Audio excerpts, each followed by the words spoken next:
안녕하세요. 차이나스토리입니다. 남미 아르헨티나 파타고니아에는 중국이 운영하는 위성 기지국이 있습니다. 현지인들의 출입을 엄격히 통제시켜서 아르헨티나 속 중국이라고 비판받아온 곳입니다. 아르헨티나의 정치 문화계에서는 영토 주권을 포기한 부끄러운 곳이다 라거나 중국군 군사기지다라는 비난이 계속돼 왔습니다. 에스파시오 레아노 위성기지국은 10년 넘게 현지인들에게 비난과 공포의 대상이었습니다만 중국의 비판적인 입장을 숨기지 않았던 극우 성향의 하이비에르 마일리 대통령이 작년 연말 취임하면서 레아노 위성기지국의 운명의 시간이 다가오고 있습니다.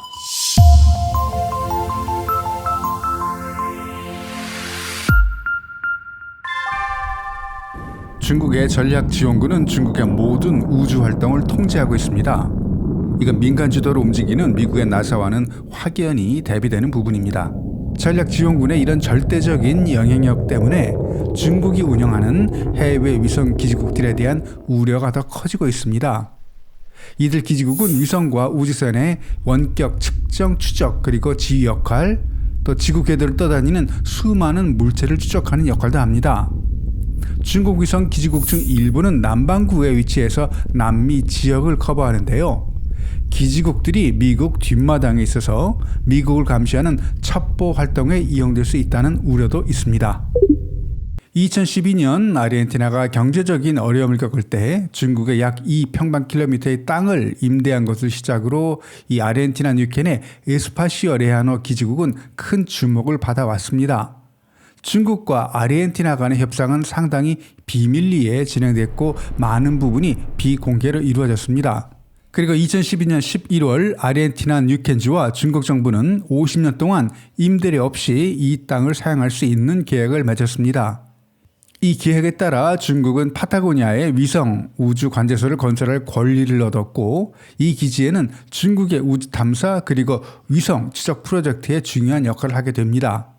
이 협상과 계약의 일부 내용이 공개됐었을 때 아르헨티나 내에서는 주권을 포기하는 것이라는 비판이 컸습니다.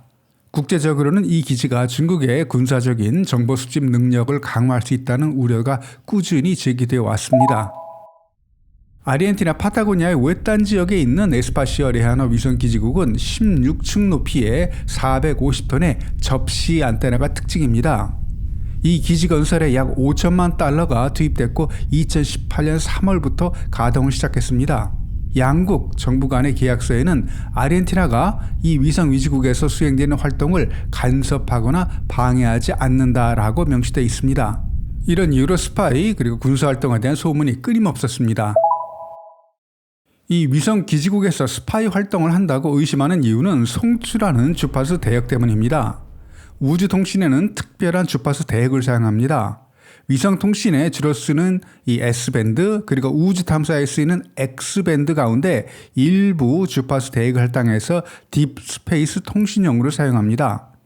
UN 우주사무국 자료를 보면 이 레아노 위성기지국 35m 안테나는 데이터 송신과 수신의 S와 X 대역을 수신만 할 때는 KA 대역을 씁니다.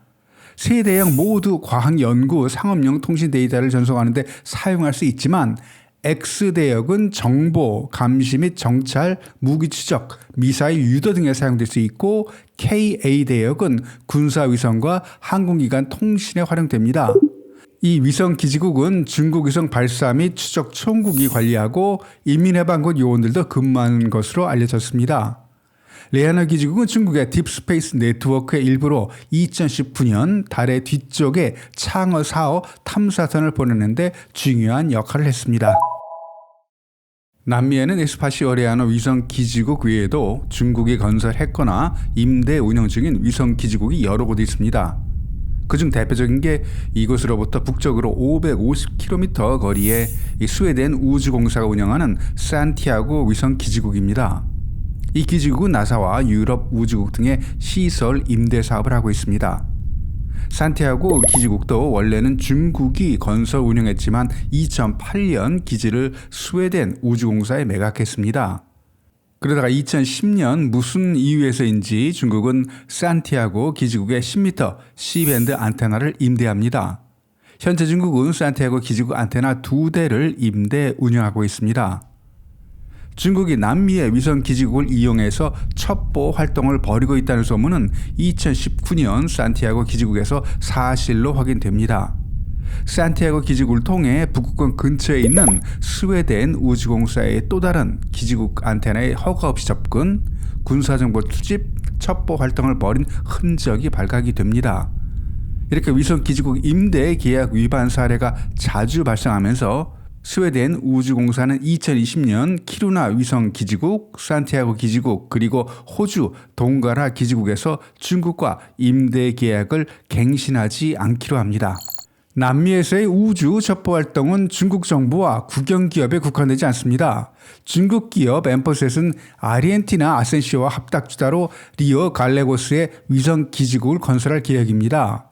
이 기지국에는 다양한 크기의 안테나 4개에서 6개가 설치될 예정이고 남극과 근접한 지구 궤도를 도는 위성들을 대상으로 서비스할 예정입니다.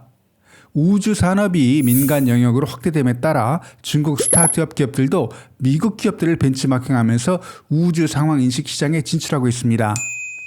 중국은 지상위성 기지국뿐만 아니라 위안항 5호와 같이 해상에서 운영하는 추적 감시 선박도 다수 운영하고 있습니다. 추적 선박은 위성 기지국과 유사한 원격 측정, 추적 그리고 지휘 기능을 수행하면서 이동에 제한이 없습니다. 육지와 해상을 모두 커버할 수 있어서 위성과 지속적인 교신이 가능한데요. 하지만 이 위안함급 추적 선박은 전 세계를 돌아다니면서 스파이 활동을 벌여왔다는 비판이 계속 있었습니다. 2022년 8월 위안함 5호는 인도의 반대에도 불구하고 스리랑카를 방문하면서 인도 향에서 중국 영향력 확대에 대한 국제적인 우려가 커지기도 했습니다. 최근 남미 지역에서 미국의 영향력은 계속 줄어들고 있습니다. 1980년대 말부터 미국은 라틴 아메리카에 대한 장기 전략이 없었습니다. 버락 오바마 대통령이 2014년 쿠바와의 국교 정상화를 통해 잠시 환호를 받았지만 미국의 아젠다는 마약과의 전쟁과 불법 이민 문제에 집중됐었고요. 트럼프 행정부도 중남미에 대한 명확한 정책을 제시하지 않으면서 중국과는 너무 가까이지 말라고 경고하는 데만 집중했습니다. 그리고 바이든 대통령도 큰 틀에서는 변화가 없습니다. 중국이 남미에서 자신의 입지를 확장하는데 미국이 도와주고 있는 형국입니다. 미국과는 대조적으로 지난 20년간 중국은 남미에 적극적으로 구애해 왔습니다.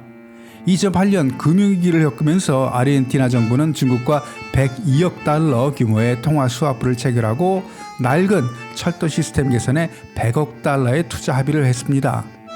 당시 약 1000억 달러 규모의 채무 불이행으로 국제신용시장에서 퇴출당했던 이 크리스티나 페르난데스 대통령에게 중국은 중요한 파트너가 되는 계기가 됐습니다. 2014년 7월 시진핑은 10년 이내에 라틴 아메리카와의 연간 계획을 5천억 달러로 늘리겠다고 했고 또 2015년에는 미국을 제치고 남미의 최대 무역 상대국이 됩니다. 최근 몇 년간 라틴 아메리카 국가들이 우경화되었음에도 경제 분야에서 중국의 영향력은 계속 확대되고 있습니다.